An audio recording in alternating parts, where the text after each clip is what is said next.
શિકારની પ્રવૃત્તિમાં મેં ભાગ લીધો હતો અને આ રીતે પ્રાપ્તા બનાવી છે. શિકારી કરે શિકાર અને રાજા કરે પ્રાણીઓનો બચાવ. એક ગામ હતું. ગામમાં એક રાજાનો મોટો કિલ્લો હતો. રાજા પ્રાણીઓને ખૂબ પ્રેમ કરતો હતો. ગામના થોડે દૂર એક વિશાળકાય જંગલ હતું. જંગલમાં ઘણા પ્રાણીઓ રહેતા હતા. રાજા પ્રાણીઓ માટે જંગલમાં થોડા દિવસે ફેરા મારવા જતો હતો. તે એક દિવસ જંગલમાં જતો હતો તો તેને જોયું કે એક સસલું લીલા ઘાસમાં રમતું હતું. તે જ દિવસ તે જંગલમાં એક શિકારી આવ્યો હતો. તે શિકારી એ સસલાને ઘાસમાં રમતા જોયું. શિકારીએ તરત જ તેના ખિસ્સામાંથી એક નાનકડી ઝેરવાળી બંદૂક કાઢી અને સસલા બાજુ ફેરી. રાજાએ શિકારીને જોઈ લીધો અને તરત જ શિકારીને બૂમ મારી. શિકારી સસલાને મારવાનો જ હતો અને તે રાજાની બૂમ સાંભળીને બી ગયો અને દોડીને જતો રહ્યો. રાજા આ દ્રશ્ય જોઈને હવેથી જંગલમાં દરરોજ ફેરા મારવા લાગ્યો, પણ શિકારી માન્યો નહીં.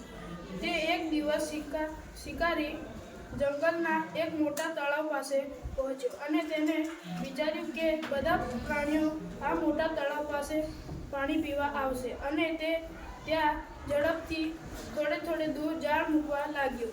તેણે લગભગ 5 થી 7 જાળ મૂક્યા. તે જાળ મૂકીને થોડે દૂર ગયો.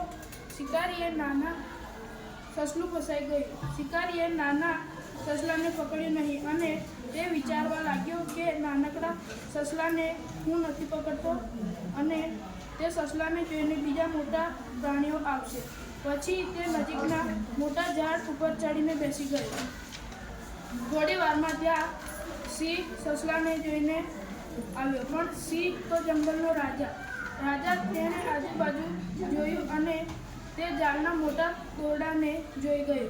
સિંહે તેના મોટા નખ વડે દોરડાને કાપવાની કોશિશ કરી અને તેટલામાં રાજા ત્યાં ફેરો મારવા આવ્યો. તેણે આ બધું દ્રશ્ય જોયું અને રાજાએ સિંહને દૂર ભગાવી તેની તલવાર વડે ઝાડ કાપીને સસલાને આઝાદ કરી દીધું અને સસલું ગભરાયેલું દોડીને જતું રહ્યું. રાજાએ સસલાને બચાવ કર્યો.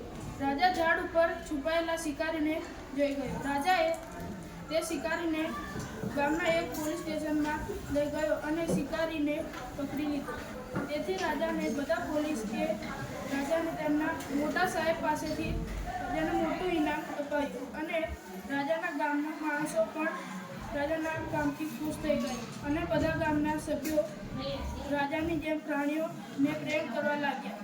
રાજા જેમ જંગલમાં ફેરા મારતો હતો તેમ હવેથી બધા ગામના સભ્યો જંગલમાં ફેરા મારવા જવા માંડ્યા. તેથી હવે જંગલના પ્રાણીઓ પણ હવે ગામના કોઈ સભ્યોથી ડરતા નહોતા. ગામના કોઈ પણ વ્યક્તિ જંગલમાં જાય બધા પ્રાણીઓ તેમના મધુર અવાજથી તેમનું સ્વાગત કરે. આપણે પણ રાજાની જેમ પ્રાણીઓ અને જંગલની રક્ષા કરવી જોઈએ અને આપણું નામ કમાવવું જોઈએ. સરસ, વેરી ગુડ. હા.